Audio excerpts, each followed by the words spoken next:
You're listening to the Weekend Sport Podcast with Jason Pine from News Talk ZB. Hey, great pleasure to welcome in three Blues, three All Blacks, Patrick Tuipolotu, Clarke, Mark Tele'a. Great to see you guys. Thanks for stopping in. Let's get the medical ward out of the way first. Patrick, what's the situation with your knee, your latest injury? When can we expect to see you back? I've actually got a tear in my calf, so I actually don't know what the return to play is yet. It could be 4, could be 6 weeks. So playing it by ear and just sort of rehabbing, taking each day as it goes. So you'll stay in and around the team just while that rehab happens? Yeah. Can I take you back to the Super Rugby final? I know you've been asked this question 1,000 times about your miraculous recovery. We all thought you were going to be out for weeks. Can you give us some insight into how you came back so quickly? I don't know, what do I say? World class recovery protocols. But I don't know. I certainly felt that my MCL was gone or torn. I did my other one last year, so I knew the feeling. And then had pretty much had the whole week at home in ice, and then come in the week of the final on Monday to start some rehab, and was able to do more than the actual rehab I was doing. So I was doing a bit of jogging, running around, and then physios sort of pushed, you reckon you can do a few line-out jumps and start running, and then made the call and got help through the week and made it to the grand final. And I suppose anyone else who was injured at that point would have wanted to play as well, so it was nothing different. And then 2 tough tests against England as well. Like, it wasn't like you said, okay, Super Rugby final, I'll recover now. 2 tough tests against England, so you must actually be quite enjoying a bit of a break, are you? Yeah, it was a good break. Obviously, the boys went over to San Diego, and I stayed back to freshen up, and probably freshen up too well because it ended up with a calf tear. But feeling good, body's feeling good, and just ready to go. Caleb, let's bring you in on the Super Rugby final. Obviously, the Blues have wanted this title for a long time. What when you reflect back now on the grand final and the season as a whole, what do you think it was that gave you the ability to get it done this time? Yeah, I think it was just a mix of a lot of things, to be fair, starting with the players that had been around for such a long time. Sitting with Mark and Paddy, and the three of us have been in the team sort of 5+ years, and I think when we look back to those sort of harder times, we didn't have the sort of depth that we did back then with the players that had been around. So I think that was sort of one thing that played a part, and then 2, sort of Vern as well, gave us the style of play that he knew suited us, and once we sort of believed in it, we just ran with it, and it took us probably 2 to 3 rounds figuring it out, and then after that sort of just it just became natural to all of us to sort of what you saw and what we did out there. And so after that, it just came in each day just having fun with all our mates and enjoying the process. Whatever game we had, whatever occasion it was, Vern never sort of made it bigger than what it actually was. Sort of looking back at the final, remember in the week he sort of said, play to the game, not the occasion. It's just another game, and it's just about us going through our process. And so I think what you saw, not just the 23 that was out there on the field, but everyone that played a part in us sort of winning the whole thing, everyone was just important as each other. And so I think that's sort of reflecting back, that's how it was. How did you feel about the game plan when he first presented it to you? Did you straight away think, okay, cool, even though it's mainly forward-based? No, it was actually it took a little bit of time, especially for us backs. I remember a couple of trainings early in the year, he fully stopped us if we were running through team stuff, and he said, no, not like that, go back and do it again. And we were trying to play wide or do some fancy stuff that at the time wasn't necessary, that we thought, no, we need to. But he stripped us right back to the basics and showed us clips of when we were at our best as a team, and that's just sort of what we did, and we just ran with it. And Mark and I were pretty happy that we could get amongst it with the forwards. Just even for myself, I was getting probably 10 more ball carries than I would compared to last year and the years before. So I think we just really enjoyed it and had heaps of fun. You like it as well, Mark? Obviously, I guess you think about a backline move and it ends up with you guys out wide and scoring in the corner, but that wasn't necessarily the operational game plan for the Blues. Did you enjoy going in and looking for a bit of a work, sort of one-off running and that sort of thing? Yeah, of course. I guess anytime you can try and get involved as a winger nowadays is massive, and also to help out our forwards. We ask a lot from them. It's not easy pushing mauls and scrums and stuff like that, and we're just chilling on the wing, waiting for the ball. So, when the opportunity comes, you try and get involved as much as you can. So, yeah.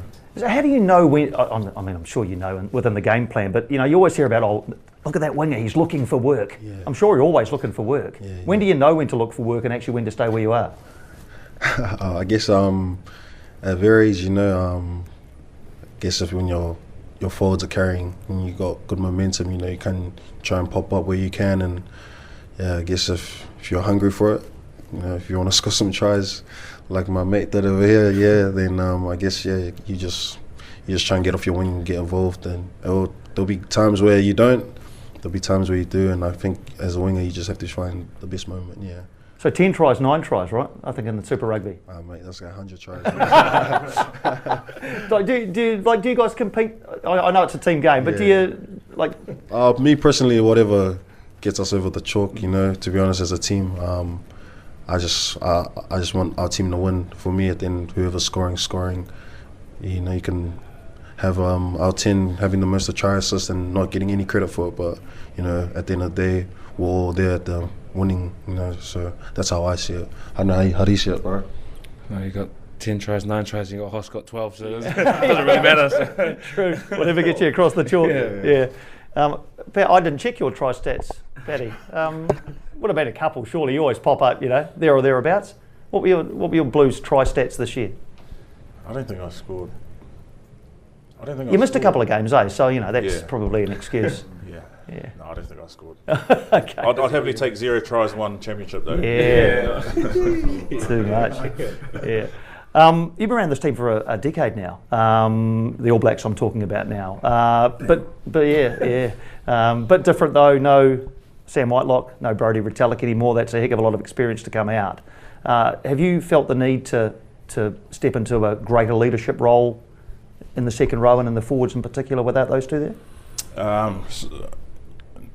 Probably haven't felt the need to. It's sort of just happened, Those are two pretty big personalities or leaders in this game or in this team, and I'm not going to come in here and try do what they did. I'm going to come in here and be myself. So there's aspects of what I've learned over the years that I can bring in terms of my own leadership style, and that's probably more around just serving the team. I probably won't talk much, but I'll be out there helping out and trying to do my best to serve everyone where I can. So I suppose that's the beauty of sort of a new coaching and management staff as well.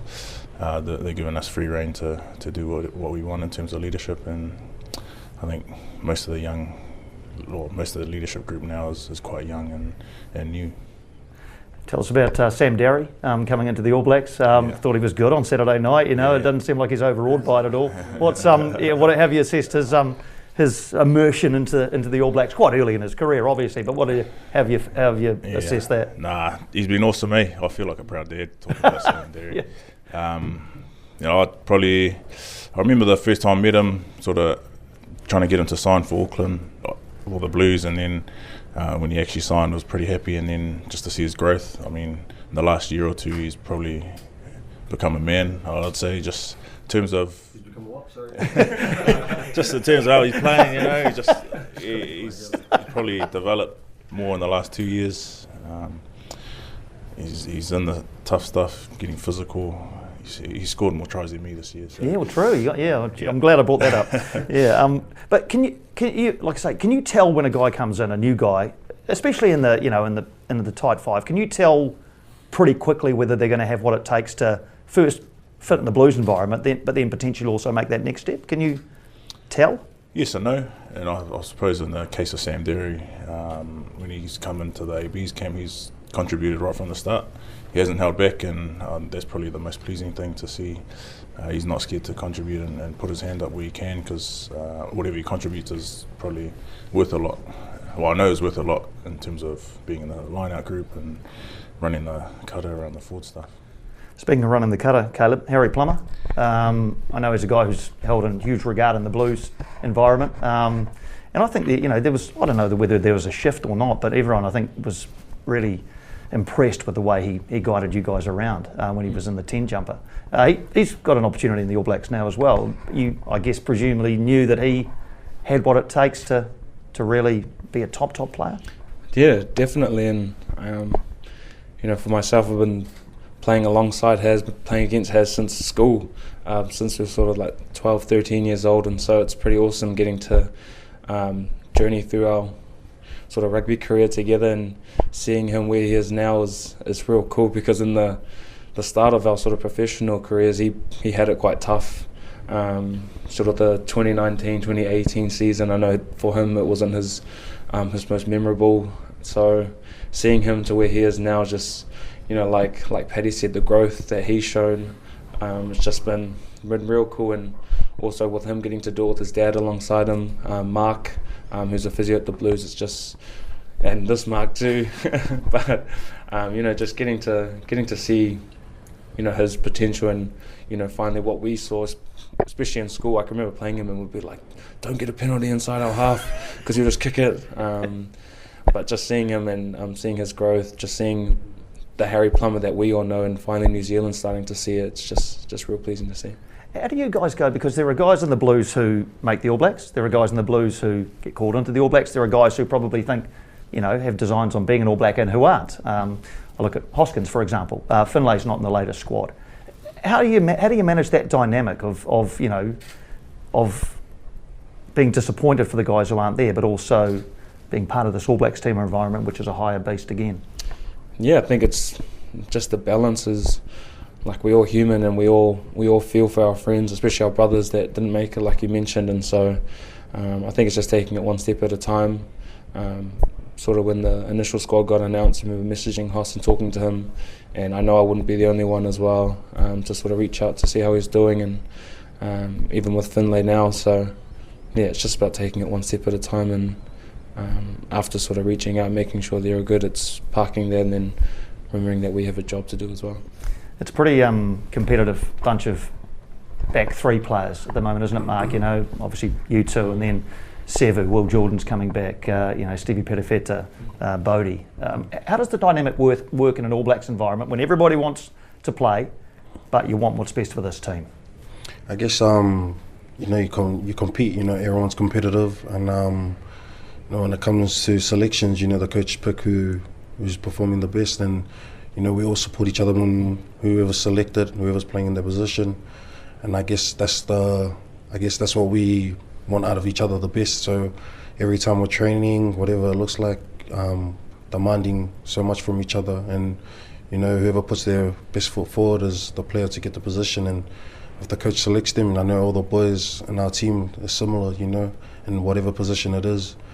And you got Will coming back now, and Sevs is playing good, and so like the competition's there, and you still got Caleb here as well. So everyone's hungry for it, and whoever gets it, and I guess that's what keeps us all honest. And as a player, you can't. There's nothing you wouldn't, wanna, I guess, put under the rug. You want to do everything right and take the opportunity you can. So yeah.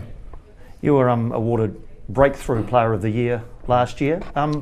It almost suggests that you weren't that good before, but you're good now. But I'm sure that's not the case. You've always been good, haven't you? Have you always felt as though you were able to make the step to the All Blacks, not just in 1 year like that? Nah, it came with a lot of hard work, a lot of work behind the scenes, and I guess the time that you spend where people don't really see. I guess that's what you build your character. The resilience that you have to keep grinding for the goals that you desire. And I guess my journey was a long one, not a fast one. So I give it to the people that helped me, supported me through my journey, and for them to see me here now, we can all, celebrate together. But the job's not finished. We're still going and enjoying the journey with my brothers as well. So yeah. Is your middle name Evander? Is that after Evander Holyfield? Look at him, he's doing his research. Yes, actually, yeah. Is it after the boxer? Yeah. Get out. Yeah. So watch out, mate. Same here. Yeah, same here. Yeah. I don't know, caught me off guard with that one there. So they should have given you the first name, Evander Tele'a. That's a name. Nah, Mark's better. Mark's better. All right. Griffle. All right. Hey, Peter, can I bring you back in again? You guys have been around professional rugby. You can't win every game. What's the Monday after an All Blacks loss like? Yeah, pretty. Well, I suppose Sunday's pretty tough. We were hurting in the training sheet after, but there's another game to play in 7 days. So you can be sad, you can be down, but come Monday you got to be ready to take the hit and find ways to get better. And so today or Mondays are usually pretty tough. You got to look at each other and come up with solutions together, but at the same time demand greatness. And part of that is sort of telling your mate that he wasn't good enough, or telling the coach he wasn't good enough. So that's a collective effort, and after that's done, you usually feel pretty energised. And after a good Monday like that, then you're starting your week well. You head into Tuesday fresh and feeling good, ready to go again. So do you, when that review takes place, do you know what's coming? I mean, I'd imagine you know, right? Well, I know you weren't there on Saturday night playing necessarily, but can you think, okay, he's going to say that wasn't good enough, we need to do that better, and just over here? Do you know? I think in this day and age of professional sports, us being professional athletes, we know the game we play, and we sort of have an inkling of what's coming. At the same time, you're working together with coaches through Sunday, Monday to get the messaging right. So leaders obviously meet, and they'll meet with coaches to make sure that they're not going to stand up at the front of the classroom and just belt you. Yeah. It's got to be constructive, and everyone's got to be able to take the feedback at the same time. Yeah. Is there a degree of nervousness? I don't know, maybe when you first came into the team, for example, and was there a degree of trepidation about what the review might provide with all your teammates there? Yeah, I mean, I never liked school, and if you get the teacher standing up there asking the classroom a certain question, and everything's quiet, it sort of gets like that sometimes, and that's a spot you don't want to be in. But we all got a job to do, and that's part of the review process to get better. So there's levels of that, but that'll change every now and again. Caleb, another cliche here a lot is you win or you learn, and I'm sure you learn a lot from your defeats. But can you learn from wins as well? I mean, you guys, the Blues, let's go back to that. 2 losses, one down Hurricanes, lost to the Crusaders. Can you still learn as you're winning and winning well? Yeah, definitely. I think those are the best learnings you can get, is especially from a win. People always think about your learnings are from a loss, or you always think about the bad things, but for us at the Blues, we always just focus on what we can do better, and look at what we did well. But yeah, it's all just about getting better, and it's no different here as well. All those games prior, the England, the Fiji games, we learnt from those as well. So it's just about now building into the next RG. Did your dad still give you plenty of advice, Ronnie?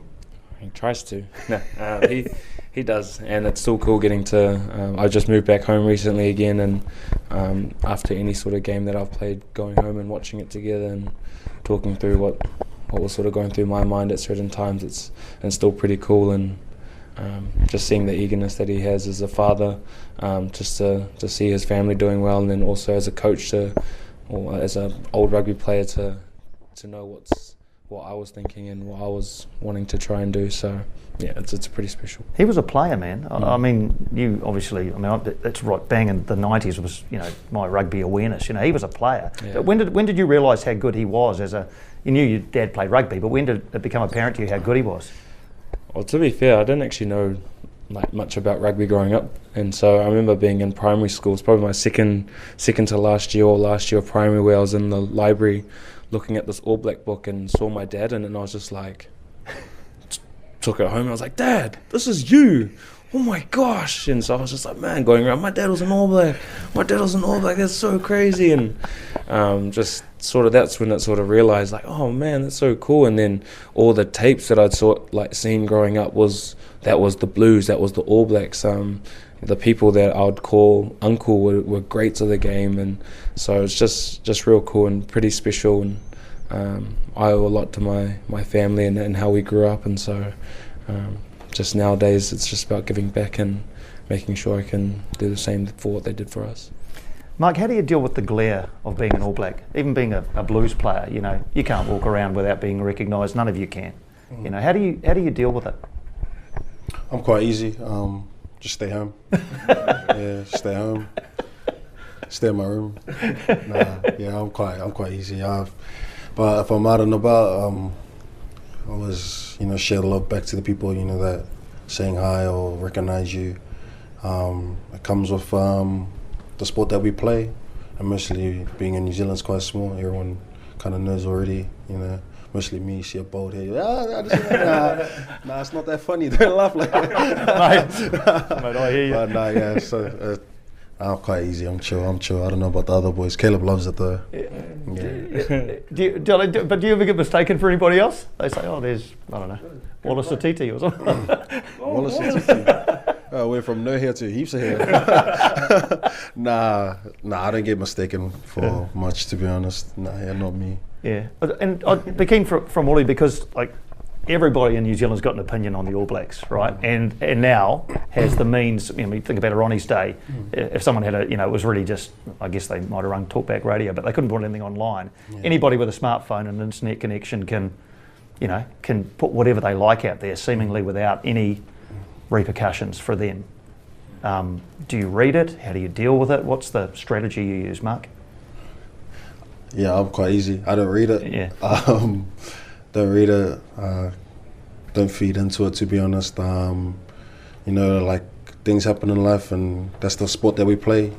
Comes wins and losses. As a team, as a collective, we'll do better. We'll do better for ourselves, our teammates, especially for the people that we represent. We still got 7 days to prep for another game, so we'll look forward to it. Get excited for the challenge. Head into it. Love it. Is it the same with you, Caleb? Is there a circle of people whose opinions do matter, and anybody outside that, it's just white noise?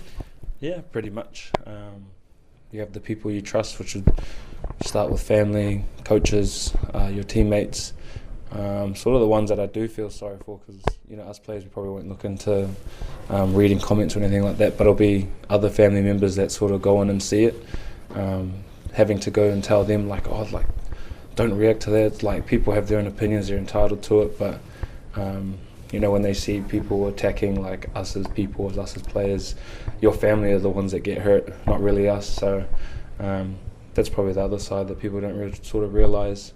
But like Mark said, it comes with the sport, and you just have to have your trust in your circle, and have to tell your family, especially, Nana, just relax, don't worry about what they're saying. So, but I think any nana wants to protect their grandson, right? It's natural, but as you say, it's probably a bit different in your case. We're not getting, a normal person in the street isn't getting people just firing stuff at them. Do you get nervous watching? Do you get nervous watching Phoenix play netball? Is that a nervous time for you? No, I love watching it. I don't know. I never thought netball was really physical until I watched her play. It is now, man. It's seeing her live. It's pretty. What's the way? Yeah, intense. But don't get nervous. She's pretty strong. She can hold her own. Yeah. Didn't she get a 2-minute sin bin in the final recently? Yeah, she did. Yeah. That was in Wellington. That was in Wellington. So you wouldn't have been. Were you there? No, we were at camp. Oh, you camp. Yeah. What did she do? I think she knocked someone over going for the ball. You told her there.